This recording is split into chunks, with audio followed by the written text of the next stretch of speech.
Hola, ¿qué tal? Bienvenidos. Esto es el resumen con las noticias más importantes esta semana. Los saluda Mauricio Nieto y estos son nuestros titulares. Se intensifican las jornadas de protesta en Bolivia. Al menos 3 muertos y 90 heridos dejan hasta el momento las manifestaciones. Tras visita a Venezuela, secretario de la ONU declaró que la crisis debe tener una urgente solución política inmediata. Renunció el ministro de Defensa Nacional, Guillermo Botero, tras destaparse una actuación militar contra disidentes de las FARC donde murieron 8 niños. Gobernador de Antioquia propone a EPM comprar Hidroituango. Grupos ilegales decretan toque de queda a los resguardos indígenas. Esta semana empezó sustentación de solicitud para la creación de la región administrativa de planeación de la Amazonía en el sur del país. Fueron capturadas 2 personas en el Putumayo con más de 624 millones de pesos.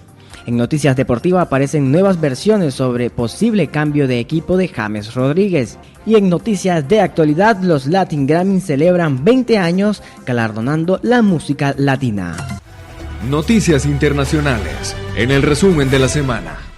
Después de 2 semanas de las elecciones generales en Bolivia, donde se denunció fraude electoral por la extraña manera de ejecutar el escrutinio por parte de la institución electoral de ese país, las protestas continúan sin cesar. Más de 90 heridos y hasta el momento 3 muertos son los resultados de las fuertes jornadas de protesta. En los últimos días se conocieron las imágenes donde una turba le corta el pelo y rocía con pintura a la alcaldesa de una pequeña ciudad en Bolivia. Los atacantes que asaltaron el ayuntamiento y le prendieron fuego, se llevaron por la fuerza a Patricia Arce, miembro del partido gubernamental Movimiento al Socialismo Más, y la retuvieron durante 4 horas hasta que fue rescatada por la policía. La agresión ocurrió en la ciudad de Vinto. Fabiola Chambi con la información. Una jornada de violencia y descontrol se registró en varias ciudades de Bolivia, dejando una persona muerta y al menos 90 heridos tras los enfrentamientos entre seguidores del presidente Evo Morales y ciudadanos que mantienen bloqueos como medidas de presión para exigir su renuncia. La muerte de Limber Guzmán Vázquez, de 20 años, en Cochabamba, es la tercera en este conflicto que se detonó ante las denuncias de un presunto fraude electoral en los comicios del 20 de octubre. El candidato a la presidencia y líder opositor por Comunidad Ciudadana, Carlos Mesa, lamentó los hechos de violencia. Creo que se trata de un momento muy duro, pero no hay que aflojar. Y es muy importante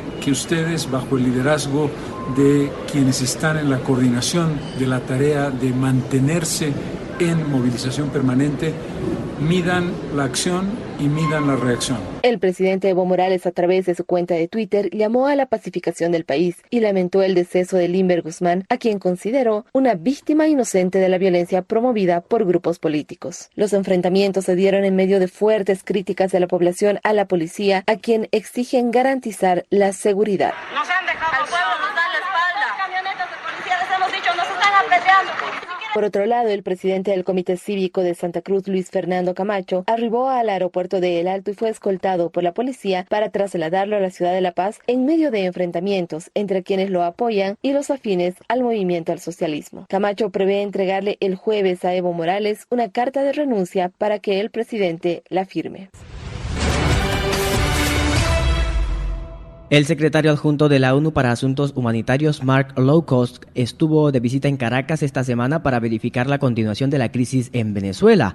Aseguró que solo una decisión política puede detener la situación en ese país. Carolina Alcaide, corresponsal de La Voz de América para la Alianza Informativa Latinoamericana, tiene el reporte. Tras el encuentro que sostuvo en la sede del Parlamento venezolano con Mark Lowcock, secretario general adjunto para Asuntos Humanitarios de la ONU, quien el lunes se reunió con el canciller del gobierno en disputa, Jorge Arreaza, el presidente interino de Venezuela, Juan Guaidó, destacó que la presencia del funcionario de la ONU en el país es un reconocimiento a la crisis que enfrenta la nación. Está a punto de convertirse en una catástrofe. Ya Maracaibo es una catástrofe humanitaria, por ejemplo. Ya ahí trascendió una emergencia, una catástrofe. Estamos perdiendo hospitales, estamos perdiendo lugares, estaciones de servicio porque no hay mantenimiento. El parlamentario Ángel Medina afirmó que la presencia de Lowcock en el país podría marcar el proceso de apertura de un canal humanitario. Porque sí creemos que lo que está padeciendo Venezuela es una crisis humanitaria sin precedentes, una crisis humanitaria compleja que ha puesto a los venezolanos en situación de extrema necesidad y que eventualmente la incorporación y la ayuda de los organismos multilaterales para tratar de paliar la difícil situación que están viendo los venezolanos es necesaria. Posteriormente y durante la acostumbrada sesión de los martes, el Parlamento venezolano aprobó la lista de candidatos de 6 diputados opositores y 3 chavistas que formarán parte del comité de postulaciones para elegir a nuevos rectores del Consejo Nacional Electoral. Noticias nacionales en el resumen de la semana. Ministro de Defensa Guillermo Botero renunció este miércoles. El funcionario anunció su decisión después de un día de polémica tras destaparse el escándalo por la masacre de 8 menores de edad en un bombardeo del ejército colombiano. El ataque iba dirigido a un grupo de disidentes de las FARC en el Caquetá, sur del país. Desde Bogotá informa Natalia Orozco. Continúan las reacciones aquí en Colombia luego de que el exministro de Defensa presentara su renuncia por haber escondido la muerte de 8 menores de edad, consecuencia de un bombardeo a un campamento de reincidentes de las FARC en el Caquetá. Si bien la renuncia del ministro de Defensa fue recibida por la opinión pública como un acto urgente y necesario, numerosos analistas coinciden hasta ahora en afirmar que el presidente colombiano enfrenta su más grande revés y una crisis de gobernabilidad que se ha materializado además en la muerte continua de defensores de derechos humanos, de líderes sociales, líderes indígenas y excombatientes de las FARC en proceso de reincorporación a la vida civil. Amplios sectores de Colombia coinciden además hoy en que con Iván Duque, Colombia vuelve a uno de los capítulos más oscuros de este país, el de los falsos positivos. A los días en que bajo el gobierno del expresidente Álvaro Uribe Vélez, hoy senador, miles de campesinos y hombres humildes fueron asesinados y falsamente presentados como bajas de guerra y golpes militares exitosos. El país se prepara hoy para un paro nacional el próximo 21 de noviembre, paro que se realizará en medio de una agitación social y tensión intensa, en medio de una Colombia dividida hoy entre quienes apoyan el cumplimiento de los acuerdos de paz y quienes apoyan el regreso a los combates y la fuerza para acabar con los cultivos ilícitos, los residuos guerrilleros y demás grupos delincuenciales. Es tiempo de conocer las noticias regionales de Antioquia. Esta vez nos vamos a Medellín, donde se encuentra Santiago Loaiza, porque grupos ilegales decretan toque de queda a los resguardos indígenas y la gobernación de Antioquia propone a EPM comprar a Hidroituango. Para ampliar estas noticias, hacemos contacto con Santiago Loaiza. Santiago, ¿qué tal? Mauricio, un saludo para usted y para todos los que nos escuchan a esta hora. Comenzamos esta ronda informativa de Medellín y el departamento de Antioquia, contándoles que en una carta enviada a la Junta Directiva de EPM y al alcalde de Medellín, Federico Gutiérrez, el gobernador de Antioquia ofreció la venta de la participación del departamento en el proyecto Hidroituango.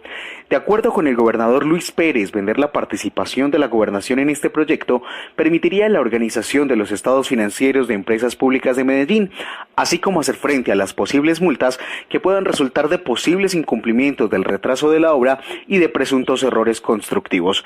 En la carta, el gobernador Luis Pérez hizo énfasis en la responsabilidad que tiene EPM como contratista de Hidroituango si el proyecto se tarda mínimo 4 años en recuperarse y en comenzar a generar energía.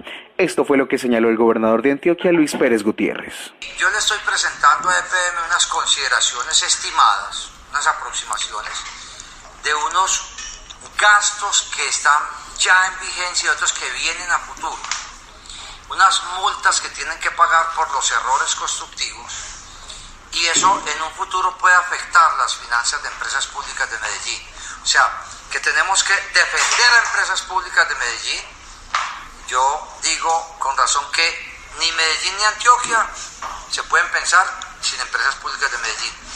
El gobernador indicó además que el pago de las acciones podría ser pactado con la entrega total o parcial de algunas hidroeléctricas que hoy están en funcionamiento y que, sumadas a las que tiene el Departamento de Desarrollo IDEA, darían pie a la creación de las empresas públicas de Antioquia, que en asocio con EPM podría participar del mercado de producción y venta de energía.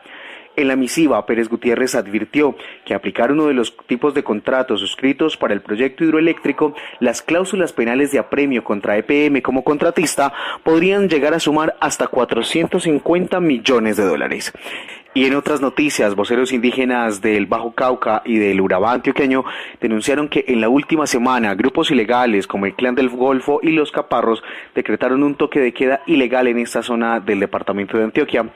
De acuerdo con los voceros, estos grupos estarían prohibiendo el tránsito de campesinos e indígenas en la vía pública a partir de las 6 de la tarde. Al parecer, y por no acatar esta medida, fue asesinado la semana anterior un líder indígena de esta zona del país. Por el momento, esa es toda la información que tenemos desde el noroccidente del país. Sigan ustedes con más.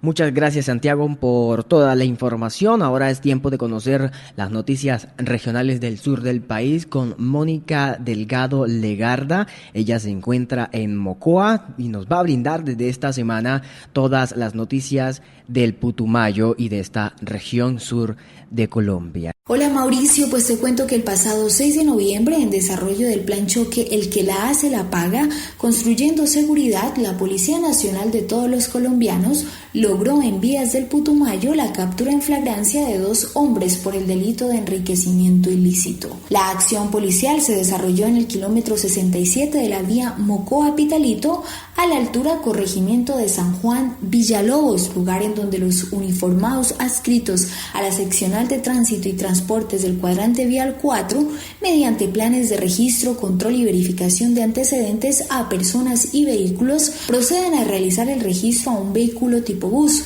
Al notar el nerviosismo del conductor y su ayudante, se hace más riguroso el procedimiento, logrando la localización en el bus la suma de 624.950.000 en billetes de 50.000 y 100.000, motivo por el cual estas 2 personas son capturadas por el delito de enriquecimiento ilícito. La Policía Nacional del Putumayo invita a la comunidad en general a denunciar cualquier hecho delictivo que afecte la convivencia y seguridad ciudadana. En el Senado de la República, la gobernadora del Putumayo, Zorrel Aroca, y sus homólogos de Caquetá, Guaviare y Guainía presentan ante la Comisión de Ordenamiento Territorial la primera audiencia de sustentación para la solicitud de concepto favorable para la creación de la Región Administrativa de Planificación de la Amazonía, que promueve un modelo de Estado descentralizado y autónomo en sus territorios, que también permite aunar esfuerzos para gestionar recursos y proyectos que generen gran impacto en la región. Noticias deportivas en el resumen de la semana. Mientras James Rodríguez se recupera de su molestia física que no le ha permitido entrenarse en forma en el Real Madrid, este jueves comenzaron a salir noticias sobre su posible cambio de equipo en el mercado europeo en enero. Esta vez fue el medio The Sun de Inglaterra el que publicó que James abandonará el equipo blanco en enero del año siguiente y que varios clubes ingleses lo pretenden. Manchester United, que no logró traer a un mediocampista este verano después de pretender a Bruno Fernández y Christian Eriksen, es nombrado como el destino más posible, dice el medio inglés The Sun. El medio vuelve a tocar el tema de la posible llegada de Pogba al cuadro español y menciona un posible acuerdo para el intercambio. Además, informa que Arsenal y Chelsea serían los otros clubes ingleses interesados en el volante. Noticias de actualidad en el resumen de la semana. Los Latin Grammys apuran los preparativos para celebrar su 20ª edición, que tendrá lugar el 14 de noviembre, es decir, la próxima semana, y lo hacen convertidos no solo en la gran fiesta de la música latina, sino también en un instrumento de cohesión cultural y de memoria, y también de promoción de ritmos iberoamericanos. Los premios celebraron su primera edición el 13 de septiembre del 2000 en Los Ángeles. Entre los galardonados está Marc Anthony con Mejor Canción del Año por Dímelo, y los artistas mexicanos Maná con Corazón Espinado. A lo largo de los años destacan artistas como Calle 13, que llevan 22 premios en su nombre y además 24 gramófonos. Estos premios también han reconocido la música nacional de talla como Shakira y Carlos Vives. La próxima semana espera toda la información con los detalles de la gala de los Grammys Latinos.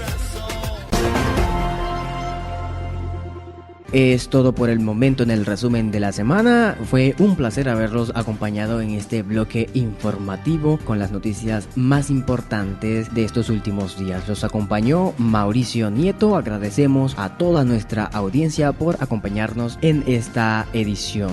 Agradecemos también a las emisoras Calamaría Estéreo 103.1 por retransmitir esta edición del resumen de la semana. Igualmente a nuestros amigos de Radio Deimos Argentina. Te recordamos que puedes escuchar esta edición y otras en www.estereorcolombia.wix.com/inicio.